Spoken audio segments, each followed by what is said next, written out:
You ever have one of those neighbors?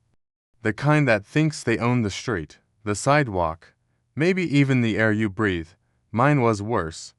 She was the head of the HOA, and she showed up to my house, on my land, trying to kick out my own guests. She thought she was in charge. What she didn't know was that I had a secret. A discovery in some dusty old documents that would prove her completely, devastatingly wrong. A discovery that would let me say, for the first time, it's my land. It had been 2 weeks since David closed on the property, and he still couldn't believe it was all his. The house itself was a simple, 2-story colonial with a welcoming front porch, but the real prize was the land. It wasn't a huge estate, just a little over an acre, but it stretched out into a wild, wooded area at the back, giving him a sense of privacy he hadn't known living in his old apartment. He had big plans, a fire pit, a small garden, maybe even a little deck to sit on and watch the deer that occasionally wandered through the trees. The neighborhood, Silverwood Heights, was exactly what he was looking for: quiet, well-maintained, and filled with families, or so he thought. He had seen the welcome packet from the Homeowners Association, or HOA, but had barely glanced at it, figuring it was just a formality. He was a responsible guy. He didn't plan on painting his house neon green or leaving a broken-down car in the driveway. On this particular Saturday, David was wrestling with a brand-new wheelbarrow, trying to assemble it on his front lawn. The manual was a joke, a series of confusing diagrams that made no sense. He was on his hands and knees, a small collection of bolts and washers scattered around him, when a shadow fell over him. "Excuse me," a voice said, sharp and perfectly manicured. David looked up to see a woman standing over him, her hands on her hips. She was in her late 50s, dressed in a sharp blue suit with matching pants and a pristine white blouse. Her blonde hair was pulled back into a tight bun, and her expression was one of cool disapproval. This was Brenda. He knew her from the welcome letter and the neighborhood's online directory. As the HOA president, her photo had a certain regal air about it, but in person, her gaze felt more like a laser beam. "Hi there," David said, pushing himself to his feet. "You must be Brenda. I'm David, your new neighbor." He offered a hand, which she ignored. "I know who you are," she said, her eyes scanning his yard, lingering on a few stray weeds near the curb. "I'm here about the property line." David's brow furrowed. "The property line. Is there an issue?" Brenda took a step forward, pointing to a patch of grass near the edge of his driveway. "This section right here," she said, her voice dropping slightly, "is not your property. It's part of the common area. According to our community covenants, it needs to be maintained by the HOA-approved landscaping crew. You can't just let it grow wild." David looked at the grass she was indicating. It was about a 3-foot by 5-foot patch. It was a little shaggier than the rest of his lawn, but it was hardly wild. "I'm sorry, I thought my property went all the way to the curb." "My survey map shows it does." Brenda gave a small, condescending laugh. "Oh, that old map.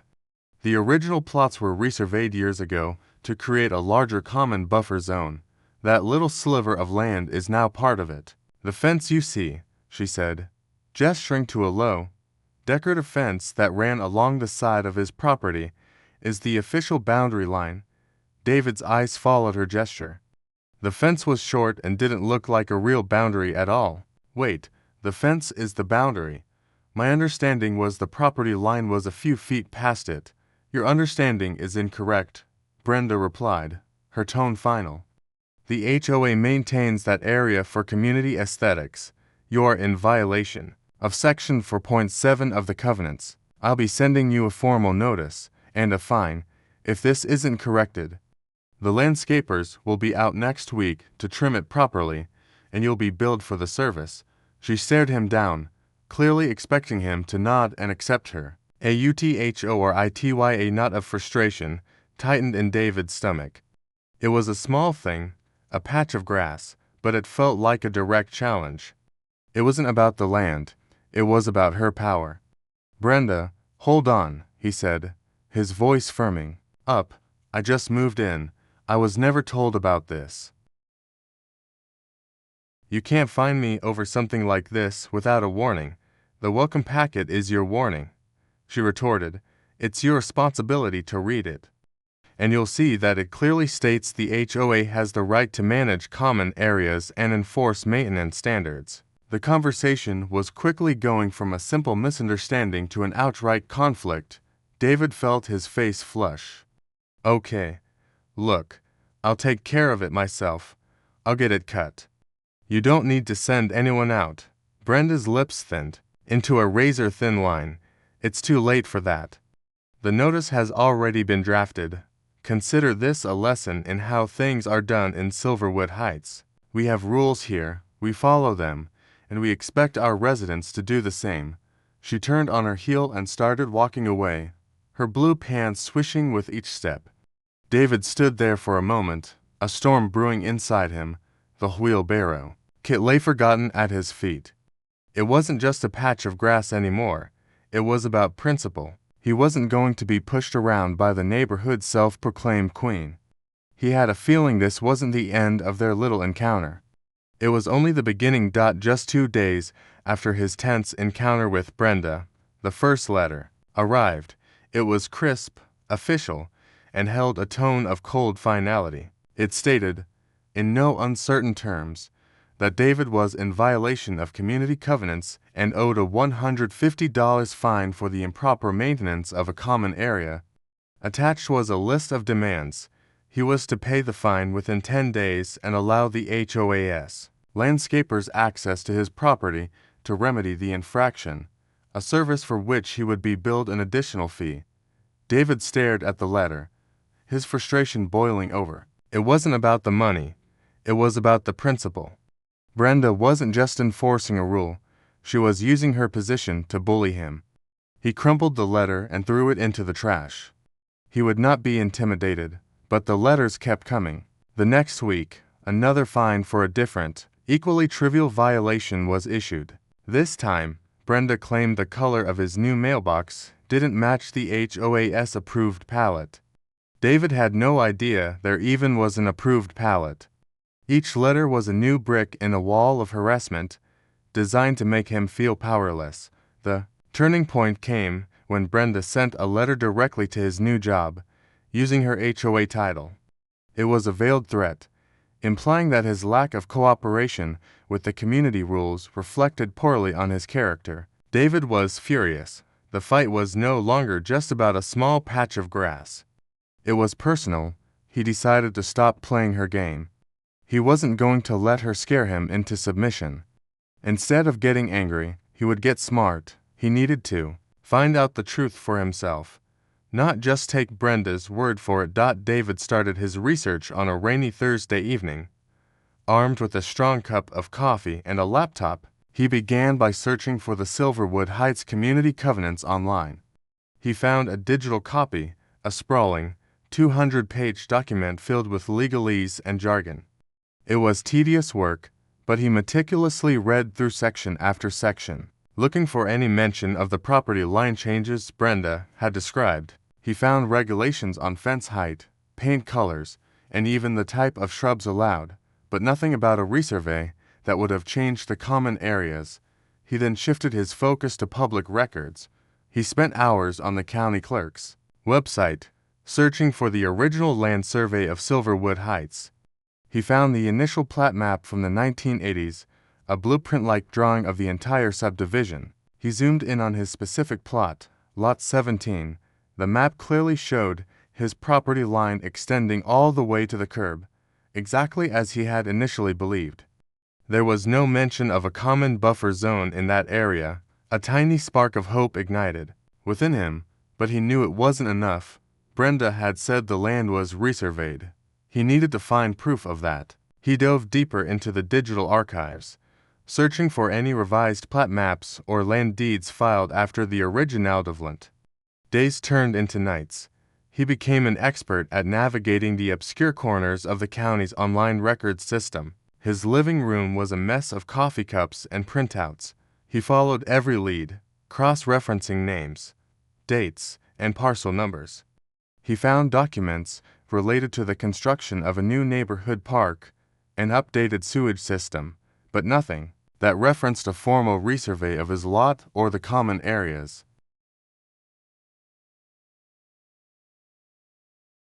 It was as if Brenda's story simply didn't exist in the official records. Then, late one night, he stumbled upon an old, scanned document from the early 1990s. It was a land purchase agreement between the original developer and the county. He read through it, his heart pounding. The document mentioned the sale of a small, undeveloped parcel of land to the developer to be used as a common recreation area. The parcel was described with precise coordinates. David quickly cross-referenced these coordinates with a mapping tool. The land in question was a field on the other side of the neighborhood, not his front yard. He found one more document, a scanned addendum to the original HOA covenants. This document was less a legal order and more of an internal memo. It was from the HOA's first board meeting, years ago. The memo discussed the idea of taking over a section of the yards for a common aesthetic. It was a proposal, not a legally binding change. The document stated that the board would seek voluntary compliance from residents. It was a request, not a rule. The HOA had simply been asking people to give up their land, not enforcing a legal right. David leaned back in his chair, a slow smile spreading across his face. Brenda hadn't been lying about a resurvey. She had been relying on an old, forgotten proposal that had never been legally ratified. The homeowners had simply complied over the years, assuming the HOA had the right to the land. He had found the truth. It was his land, all of it, the fines, the letters, the threats. It was all a bluff. Brenda had no power here. The cold case of his property was officially solved. He felt a surge of adrenaline, not of anger, but of calm, confident satisfaction. Now, he just had to wait for the right moment to use his discovery to his advantage. The game had just changed. David leaned back in his chair, a single sheet of paper in his hand. It was a digital scan of a county document, faded with age but perfectly legible. It was the original deed for his property, Lot 17, and it showed a clear, straight line extending all the way to the curb, exactly as he had initially believed. There was no mention of a common buffer zone, no resurvey, and no legal authority for the HOA to claim that strip of land. Brenda had been bluffing all along. A slow smile spread across his face, not one of triumph, but of pure, calm satisfaction. He felt the weight of her harassment lift from his shoulders. The threatening letters, the ridiculous fines, the cold stare, it was all based on a lie. She had been relying on the fact that no one would bother to check the public records, that they would simply accept her word as law. She had counted on intimidation, but she had underestimated David's stubbornness. He spent the next few hours cross-referencing everything, just to be sure. He found the HOA's original charter, its bylaws, and meeting minutes from the past 2 decades. He saw the discussion she had mentioned, a proposal to beautify the neighborhood by claiming a section of each front yard. But the resolution was never passed. It was never legally filed with the county. It remained just an idea, a request that had been met with passive compliance from years of homeowners who didn't want the hassle of a fight. The realization was a turning point. It wasn't just about proving Brenda wrong. It was about reclaiming what was legally his. The land she had claimed was his by right, and he wasn't going to let her steal it. The plan began to form in his mind. He wasn't going to just mail her a copy of the deed and tell her to back off. No, that would be too simple. She would find a new way to find him, a new rule to invent. He needed a victory so public and so decisive that she wouldn't dare mess with him again. He needed to prove a point, not just to Brenda, but to the entire neighborhood. First, he printed out a clean, high-resolution copy of the original deed and the historical plat map. He also printed the HOA meeting minutes that proved the common area was nothing more than a failed proposal. He placed all the documents neatly into a manila folder, his own little file of truth. This was his ammunition. Next, he called his friend, Mark, who was a local landscape contractor. "Hey, man," David said, his voice brimming with a confidence Mark hadn't heard in weeks. "Remember that project I mentioned, the fire pit and the new deck? I want to get started this weekend. Big gathering, too. Can you bring a crew and all the gear?" Mark was surprised but happy to get the business. They agreed to start early Saturday morning. David also decided to invite his family and some friends. He didn't tell them about the conflict with Brenda. He just said he wanted to have a big get-together to celebrate finally getting settled into the new house. The invitations were a key part of his plan. He knew Brenda was always watching, and a large group of people on a Saturday afternoon was the perfect bait. He spent the next 2 days preparing, not just his yard, but his mind. He rehearsed what he was going to say. He imagined Brenda's face when he showed her the evidence. He practiced staying calm, cool, and collected. He knew her power came from making others feel flustered and small. He wouldn't give her that satisfaction. On Friday afternoon, as he was setting up tables and chairs in his backyard, a familiar figure appeared at the edge of his property. It was Brenda, of course, on her daily walk, her eyes scanning his yard. She stopped and stared at the piles of lumber and tools. He gave her a polite wave and a confident smile. She didn't wave back. He knew she was already drafting another list of violations in her mind. Too much clutter, unapproved construction, a non-HOA sanctioned contractor. But this time, he wasn't worried. He was ready. He felt a deep sense of empowerment. He was no longer the newcomer being pushed around. He was a homeowner who had done his research, stood his ground, and was now ready to deliver a final, crushing blow to her reign of intimidation. He knew she was watching him, waiting for him to make a mistake. What she didn't know was that he was waiting for her, too. The stage was set, the players were in place, and the confrontation was just hours away. The Saturday sun hung high and warm, a perfect golden disk in the clear blue sky. The air was filled with the sounds of laughter, classic rock music from a portable speaker, and the sizzle of burgers and hot dogs on the grill. David's backyard was a hub of activity. Mark and his crew were putting the final touches on a beautiful new deck, while a dozen of David's friends and family, many of whom had driven for hours to celebrate his new home, mingled cheerfully.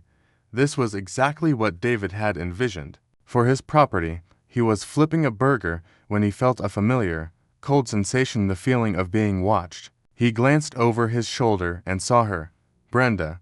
She wasn't dressed in her usual business attire today. Instead, she wore a floral print sundress that looked as if it was starched. She was standing at the very edge of his property, her arms crossed, her eyes narrowed as she surveyed the scene. She was looking at the new deck, the grill, the piles of landscaping supplies, and the group of people, all with a look of pure, undiluted disapproval. Brenda marched up his driveway, her face a mask of official indignation. "David," she called out, her voice sharp enough to cut through the music. "What is the meaning of all this? The noise level is unacceptable, and you're in direct violation of the HOAS rules on guest gatherings and construction." David calmly set down his spatula and walked toward her, a confident smile on his face. His friends and family, sensing the tension, quieted down, their eyes darting between him and Brenda. "Brenda, good afternoon," David said, his voice level and polite. "I'm just having a small get-together to celebrate my new home. I don't believe there's a rule against that, small. This is a spectacle," she shot back, her voice rising. "And the work on that deck was not submitted for approval, nor was the use of this area. As I've told you repeatedly, this is a common area, and you are creating a private nuisance. Your guests need to leave immediately." She pulled a notepad and a pen from a small handbag. "I am officially documenting multiple violations: excessive noise, unapproved construction, and unauthorized use of common property.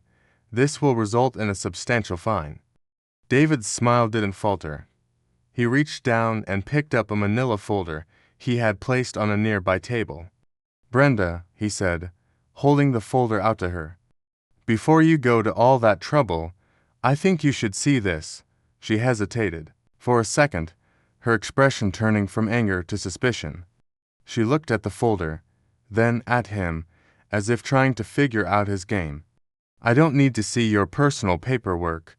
The rules are the rules. I think you'll want to see this," David insisted, his voice gentle but firm. "This isn't about the rules you believe in. It's about the law." He opened the folder and took out the first document, a crisp, clean copy of the original plat map.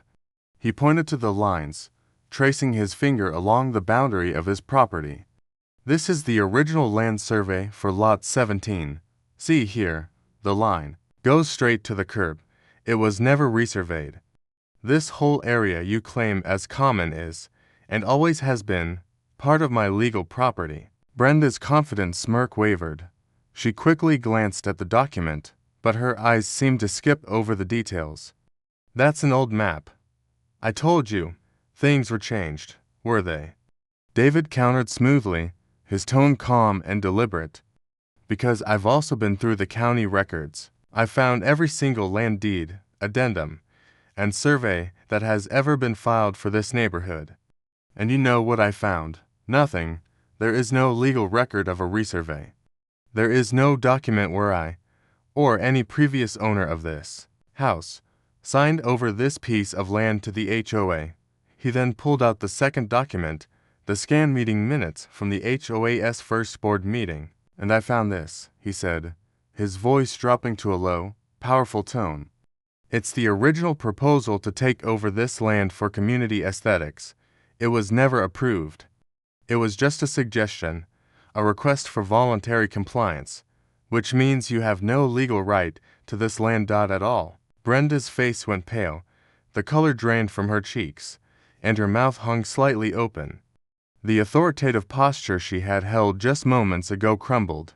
She looked at the documents, then at David, then at his guests, who were now all watching intently.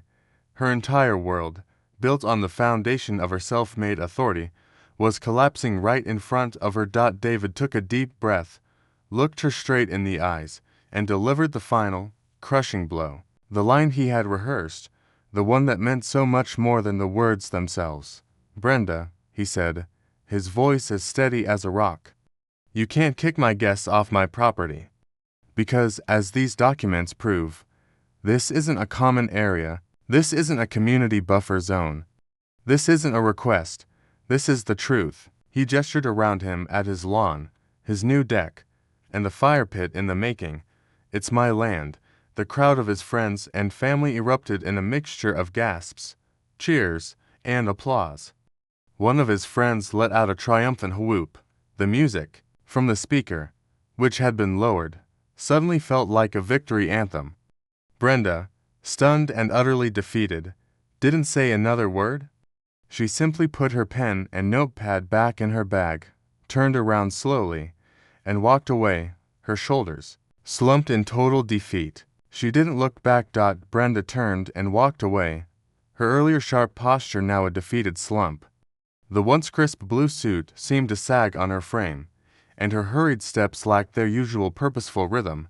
She didn't look back as the cheers and applause from David's guests followed her down the driveway, a sound she had never anticipated and certainly never wanted to hear. The humiliation was palpable, a tangible cloud that hung over her retreating figure. She had come to assert her authority and make an example of a new resident, but she was the one who had been exposed and publicly defeated. David watched her go, not with gloating satisfaction, but with a quiet sense of finality. The conflict was over.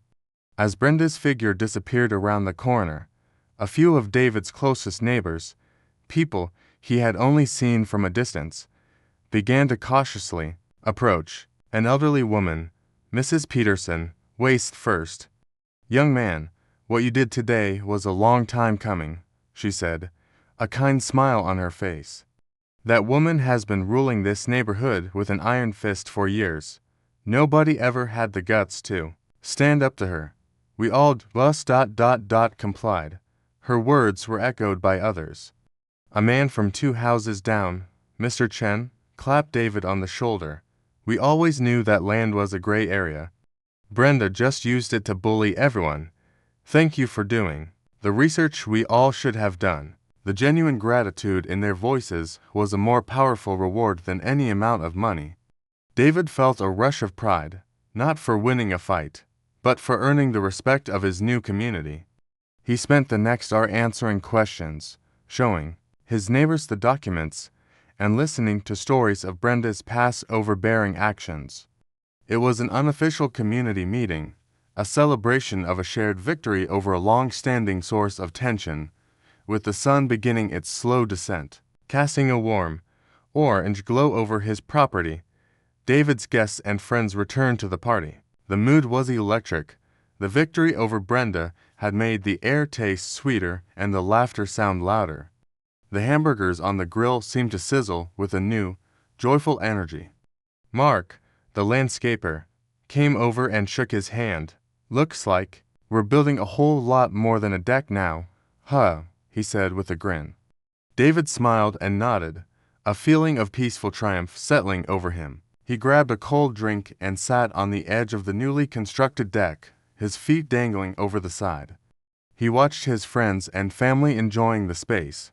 He saw a few of his guests standing near the very spot where Brenda had stood just moments before, talking and laughing, completely unbothered. The land was no longer a symbol of conflict, it was a place of community and joy. This wasn't just a house or a piece of property. It was a home, a place he had fought for and won the right to enjoy. It was a space where he could be himself, where he could invite whomever he wanted, and where he was the final authority. The sense of peace was profound. The fight had been exhausting and frustrating, but the resolution was worth every bit of it. The confrontation had been public, and so was the victory. He had stood his ground, not out of spite, but out of a deep-seated belief in what was right. He had exposed a bully and, in the process, had won the respect and admiration of his entire neighborhood. He looked out at the trees, the last rays of sunlight filtering through the leaves, and took a long, slow sip of his drink. He had stood on principle, done his research, and had a powerful truth on his side. He had proved that the land was his, and for the first time, in his new home, on his own land, he felt a true sense of belonging. The story wasn't just about a fight over property. It was about the reclamation of a fundamental right, and it was a victory he would cherish for a lifetime. The final scene was a simple one. David, a king on his little patch of grass, surrounded by his people, basking in the glow of a well-earned triumph.